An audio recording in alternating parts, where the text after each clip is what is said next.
મિત્રો, એક મા પોતાની નાની દીકરીને લઈને રસ્તા પર ભટકે છે, કારણ કે પતિ મરી ગયો અને સાસરિયાએ કાઢી મૂકી. પણ એક અજાણ્યો માણસ આવે અને દીકરીને પપ્પા કહેવડાવે.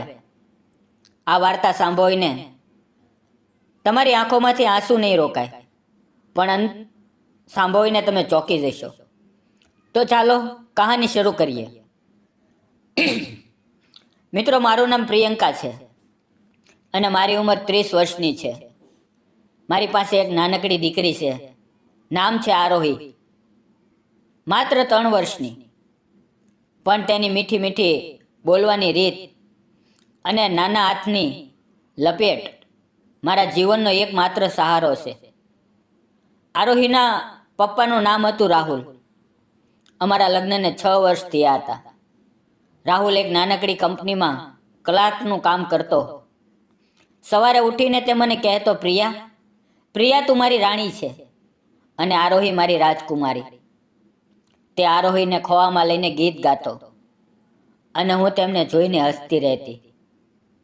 અમારું નાનું ઘર હસતું રમતું હતું. પણ એક દિવસ રાહુલને ખાંસી શરૂ થઈ. શરૂઆતમાં લાગ્યું કે સામાન્ય છે, પણ ધીરે ધીરે તેનું વજન ઘટવા લાગ્યું. શ્વાસ ચડવા લાગ્યો. ડૉક્ટરે તપાસ કરીને કહ્યું, આ લંગ કેન્સર છે, છેલ્લું સ્ટેજ. મેં આકાશ પાતો એક કરી દીધું. મારા દાગીના વેચ્યા, ઘરની બચત ખૂટી, લોન લીધી. પણ રાહુલ મને છોડીને ગયો. તેના છેલ્લા શ્વાસમાં તેણે મારો હાથ પકડીને કહ્યું, પ્રિયા, આરોહીને મારી જેમ પ્રેમ કરજે. હું હંમેશા તારી સાથે રહીશ. તે વાક્ય આજે પણ મારા કાનમાં ગુંજે છે. રાહુલ ગયા પછી મારા સાસુ સસરાનું વર્તન બદલાઈ ગયું. સાસુ તો મને જોઈને કહેતા, આ છોકરી અપશુકન છે. આના આવ્યા પછી જ મારા દીકરાનું નસીબ ફૂટ્યું. ઘરમાં દરરોજ તાના મારતા, આને ઘરમાં રાખશો તો આખું કુટુંબ બરબાદ થઈ જશે. એક દિવસ સસરાએ સીધું જ કહી દીધું, પ્રિયંકા, તું તારી દીકરીને લઈને નીકળી જા. અમારે તારા જેવી અપશુકનની જરૂર નથી. મેં રડતા પૂછ્યું, બાપુજી, બાપુજી, હું ક્યાં જાઉં? મારી પાસે કોઈ નથી. તેમણે કહ્યું, જ્યાં ઈચ્છા હોય ત્યાં જા. અમને તારી ચિંતા નથી. તે રાત્રે મેં આરોહીને છાતી સાથે ઓગાડીને આખી રાત રડી. તેના નાના હાથ મારા ગાલ પર ફરતા હતા અને તે બોલતી હતી, મમ્મી, મમ્મી, પપ્પા ક્યાં ગયા? મારું હૃદય ફાટી જતું હતું. સવારે એક નાનકડી થેલીમાં કપડાં ભરીને આરોહીને ખોવામાં લઈને ઘર છોડી દીધું અને રાજકોટથી અમદાવાદની બસમાં ચડી ગઈ. શહેરમાં પહોંચી તો લાગ્યું કે કોઈ અજાણ્યા સમુદ્રમાં ડૂબી રહીશું. એક નાનકડી ઝૂંપડીમાં ભાડે રહેવા લાગી, જ્યાં વરસાદ આવે તો છત પરથી પાણી ટપકે. પૈસા નહોતા. આરોહીને દૂધ પણ મુશ્કેલથી મળતું. મેં ઘર ઘર જઈને કામ માંગ્યું, પણ કોઈએ વિધવા અને નાની દીકરી વાળીને નોકરી આપી નહીં.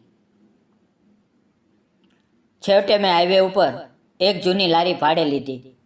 સવારે 3 વાગ્યે ઉઠીને લોટ લઈને થેપલા બનાવો, મેથીની ચટણી તૈયાર કરો, આરોહીને ઊંઘતી મૂકીને લારી ઉપર જાઓ. હાઈવે પર ટ્રકનો ધુમાડો, ધૂળ અને હોર્નનો અવાજ, આ બધાની વચ્ચે મારો દિવસ વીતતો. ક્યારેક ગ્રાહકો ચા પીને પૈસા ન આપીને નીકળી જતા, તો હું ચૂપચાપ આંસુ પી જતી. આરોહીને લારી પર જ બેસાડું. તે રમકડા વગરની રમતો રમતી. રાત્રે ઝૂંપડીમાં પાછા ફરીએ તો થાકથી મારું શરીર તૂટી જતું. પણ એક દિવસ એક મોટી ટ્રક આવીને ઊભી રહી. ડ્રાઈવર બહાર નીકળ્યો, ઊંચો, મજબૂત, ચહેરા પર સાદગી અને આંખોમાં દયા. તેનું નામ હતું કરણ. તેણે કહ્યું, એક ગરમ ચા અને થેપલા આપજે. મેં ચા આપી તો તેણે આરોહીને જોઈને કહ્યું, આ તો બહુ મીઠી છે. શું નામ છે આનું? મેં કહ્યું, આરોહી. તે હસીને પડ્યો પછી તે રોજ આવવા લાગ્યો. ક્યારેક આરોહીને ચોકલેટ આપે, ક્યારેક મને કહે, પ્રિયંકા, તું આટલી મહેનત કરે છે, ભગવાન તને જરૂર મદદ કરશે. હવે ધીરે ધીરે અમારી વાતો લાંબી થવા લાગી. તે પોતાની વાતો કહેતો, હું પણ એકલો છું, મારા મા બાપ ગામમાં છે, હું ટ્રક ચલાવીને તેમને પૈસા મોકલું છું. અમારી નજરો મવતી અને મારા હૃદયમાં એક નવી આશા જાગતી. એક રાત્રે અચાનક આરોહીને બહુ તાવ આવ્યો. તે રડતી રહી, મમ્મી, મમ્મી દુખે છે. પણ મારી પાસે દવાના પૈસા નહોતા. મેં લારી પર જવાનું બંધ કર્યું. 3 દિવસ સુધી આરોહીની હાલત બગડતી ગઈ. હું તેને વગાડીને રડતી, ભગવાન, ભગવાન, મારી દીકરીને કંઈ ન થાય. ચોથે દિવસે કરણ આવ્યો તો લારી બંધ જોઈ.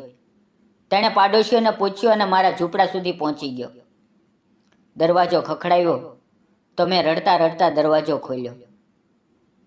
કરણ અંદર આવ્યો અને આરોહીને પથારીમાં પડેલી જોઈને ચોંકી ગયો. પ્રિયંકા, આ શું થયું? મેં કહ્યું, કરણ, તેને તાવ છે, પૈસા નથી, ડૉક્ટર પાસે લઈ જઈ શકી નથી. તેણે તરત આરોહીને ખોવામાં લીધી અને કહ્યું, ચિંતા ન કર, હું છું ને. તેણે પોતાની ટ્રકમાં અમને બેસાડીને હોસ્પિટલ પહોંચાડ્યા. ડૉક્ટરે કહ્યું કે વધુ દેર થાત તો જોખમ હતું.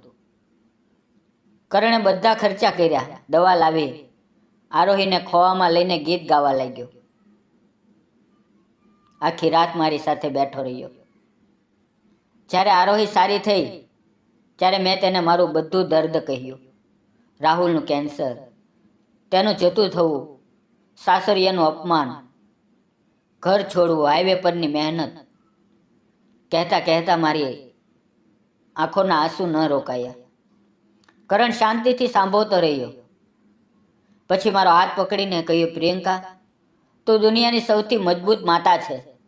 તારી હિંમત જોઈને મને લાગે છે કે તું કોઈ દેવી છે. હવે તું એકલી નથી, હું તારી અને આરોહીની સાથે છું. આરોહી તેની પાસે દોડીને આવી અને કહેવા લાગી, પપ્પા, પપ્પા, તમે મને બચાવીને. તેના એ શબ્દો સાંભળીને મારા આંસુ અને કરણની આંખો પણ ભીની થઈ ગઈ. સમય વીત્યો. કરણ દરરોજ આવે, આરોહીને રમાડે, મને હસાવે. પણ એક સાંજે હાઈવે પર સૂર્ય ડૂબતો હતો. લાલ નારંગી રંગ આકાશમાં ફરી વળ્યો હતો. કરણે કહ્યું, પ્રિયંકા, પ્રિયંકા, મારી પાસે મોટું ઘર નથી, મોટી ગાડી નથી, પણ મારું હૃદય છે જે તને અને આરોહીને પોતાનું માને છે. શું તું મારી સાથે નવું જીવન શરૂ કરીશ? મેં રડતા રડતા હા કહી દીધું. પછી અમે ત્રણેય નજીકના ખોડલમાં મંદિરમાં ગયા. સાદગીથી માવા પહેરાવી, સિંદૂર ભર્યું અને નવું જીવન શરૂ થયું. હવે આરોહી મારા અને કરણના ખોવામાં રમે છે અને મારા જીવનમાં ફરીથી ખુશીઓનો પ્રકાશ આવી ગયો છે. મિત્રો, કરણે પ્રિયંકા સાથે લગ્ન કરીને સાચું કર્યું કે ખોટું? કોમેન્ટમાં જરૂર જણાવજો. મિત્રો, જીવનમાં કેટલી વાર તૂટી જઈએ છીએ, લાગે છે કે હવે કંઈ બાકી નથી. પણ સાચો પ્રેમ અને હિંમત આપણને ફરી ઊભા કરે છે, નવી આશા આપે છે.